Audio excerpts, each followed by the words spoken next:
நான் வந்து வில்சன் பேசுறேன், வேலூர்ல இருந்து. எனக்கு வந்து பாத்தீங்கன்னா செஸ்ட் பெயின் இருந்தது, நீண்ட நாட்களா இருந்தது.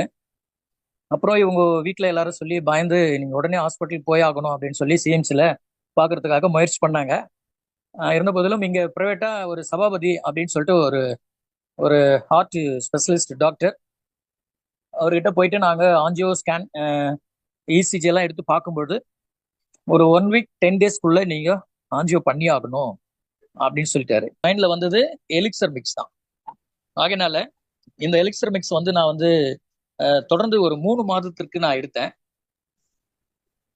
என்னுடைய வலி, அதாவது டூ வீலர் ஓட்ட முடியாது, அதிகமா நடக்க முடியாது, மாடி படிக்கட்டு ஏறி இறங்க முடியாது, லெஃப்ட் சைடு ஷோல்டர் முழுக்க கையை நான் வந்து மேலே எடுக்க முடியாது, ரைட்ல சாஞ்சு படுக்கலாம், சாரி ரைட்ல சாஞ்சி என்னால் படுக்க முடியாது, லெஃப்ட்ல சாஞ்சி படுக்கும்போது கொஞ்சம் இதமா இருக்கும், நேரா படுக்க முடியாது. சரிங்களா? இந்த மாதிரி எல்லாம் பயங்கரமான வழியில ரொம்ப ரொம்ப கஷ்டப்பட்டேன் நான். இந்த எலிக்சர் மிக்ஸ் வந்து நான் ஒரு 20 நாள் தொடர்ந்து சாப்பிட்டேன். நான் 3 வேளையும் சாப்பிட்டேன். 3 வேளைன்னா ஒரு ஒரு பாக்கெட்டை ஒரு நாளைக்கு நான் சாப்பிட்டேன். ஒரு 20 நாள்ல என்னுடைய வலி எல்லாம் கொஞ்சம் கொஞ்சமா குறைய ஆரம்பிச்சது. அப்புறம் நான் தொடர்ந்து கண்டினியூ பண்ணேன். கரெக்டா 2 மாசம் கழிச்சு நான் வந்து அதே டாக்டர் கிட்ட, ஏன்னா வலி குறைஞ்சிச்சு, அதனால நான் கொஞ்சம் டைம் எடுத்துக்கிட்டேன். திரும்பவும் நான் அதே டாக்டர் கிட்ட செக்அப் போகும்பொழுது எனக்கு ஆல்ரைட் நல்லா இருக்கு, என்ன பண்ணீங்கன்னு சொல்லி கேட்டாங்க.